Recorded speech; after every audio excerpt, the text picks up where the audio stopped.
Não sei não, hein? Vamos fazer o seguinte, vamos lá para Londres, vamos conversar com a Marina Isidro. Teve um lançamento de livro lá que movimentou a capital britânica.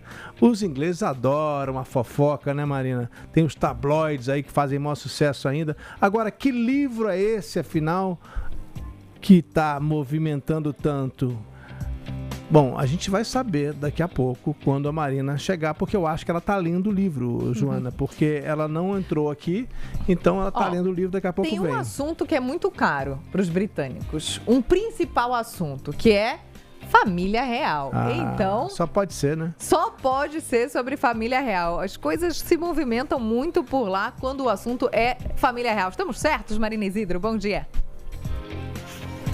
Pois é, exatamente, né? Aquela pergunta que todo mundo quer saber, né? Quanto a monarquia custa para os cofres públicos? Está no livro isso? Esse é um dos assuntos.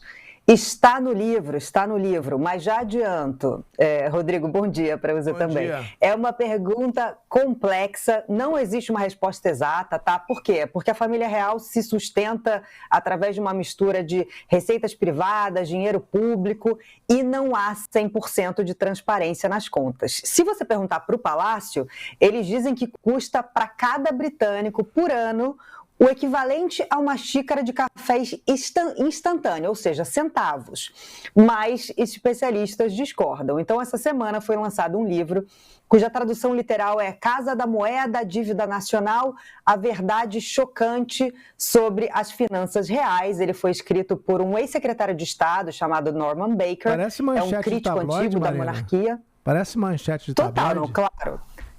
Manchete de tabloide, a capa tem um estilo meio tabloide, mas tudo que envolve a família real chama atenção nesse sentido, né? E principalmente quando a gente fala de dinheiro, né? De dinheiro nesse país. Então, ele pegou dados oficiais, fez as contas e chegou à conclusão que a família real custa aos cofres públicos 132 milhões de libras por ano, quase 1 bilhão de reais, enquanto a da Espanha custa 7,5 milhões de libras por ano. Ou seja, a britânica é de longe a mais cara entre as 7 monarquias que existem hoje na Europa.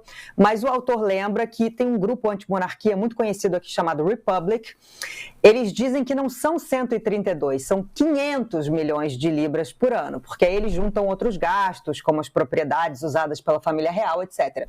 E esse autor também estima que o rei Charles III valha 2 bilhões de libras, mais de 14 bilhões de reais, ou seja, o rei é um bilionário. Estão vendendo o rei, Marina. Exato, é porque eles usam isso, ele vale, né? Parece um produto. É porque aí você junta tudo, porque se eu falar o patrimônio dele, não seria correto falar que é o patrimônio do rei, né? Porque exatamente por isso, porque é uma mistura de dinheiro público, como privado. eles dizem aí, né? O network, exatamente, ele vale 2 bilhões de libras e ainda tem, por causa de tudo que ele herdou também da Rainha Elizabeth II. Então, o rei é um bilionário, com certeza, segundo essas estimativas. Rapidinho, Mariana, só para fechar. A família real não traz dinheiro também, não? Porque tem muita gente que visita o Reino Unido só para ver o palácio e compra lembrancinhas. Está cheio de loja de lembranças da família real por tudo que é lado. Vende Rainha Elizabeth II balançando a mãozinha, parece aquele gatinho chinês. Tem de tudo. Então não dá dinheiro também? E eu já vou encaixar outra pergunta aí. Por que é tão diferente, né? Por que custa tanto mais aos cofres públicos do que outras famílias reais? Pois é, Joana. Então, primeiro, falando desses dois, inclusive eu tenho essa bonequinha da Rainha Elizabeth aqui em casa, eu ganhei de presente uma vez, tenho. Eu achei que você Depois não ia comprar, não. Você vocês. ganhou, né? Não é o teu estilo não comprar. Eu ganhei, Tá. eu ganhei, junto com a torre do Big Ben, mas tá tudo aqui em casa. Depois eu mostro para vocês. Mas falando primeiro aí da pergunta da Joana, né? Por que é tão caro comparado a outras da Europa? Porque os críticos dizem que a família real britânica não se modernizou.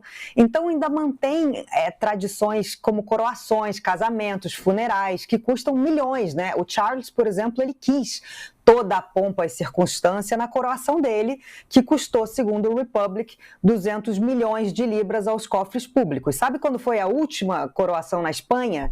Em 1474. Nossa. né? Então, além disso, outras monarquias que são mais modernas, elas têm um orçamento muito menor, a vida dos seus integrantes é muito mais simples. E, além disso, para piorar, quem critica, né, a família real já tem vários privilégios que ajudam a aumentar a sua fortuna. Por exemplo, eles não pagam impostos sobre herança.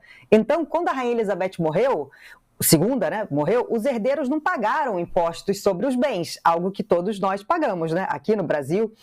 Isso foi um escândalo na época. Então, só para terminar com o seu ponto, Rodrigo, sempre tem quem defende essa carta do turismo, né? A família real traz muito turismo e, de novo, isso é muito difícil de colocar como algo palpável, porque quando você pega um rendimento de turismo de Londres, né, tem muita coisa misturada, né?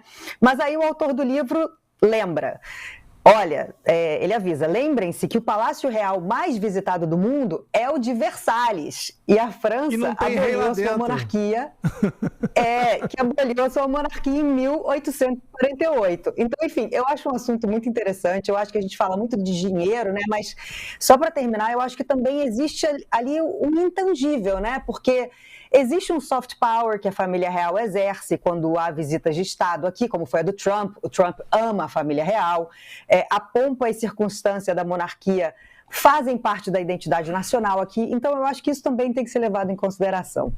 Valeu, Mariana. Obrigada. Valeu. Bom fim de semana.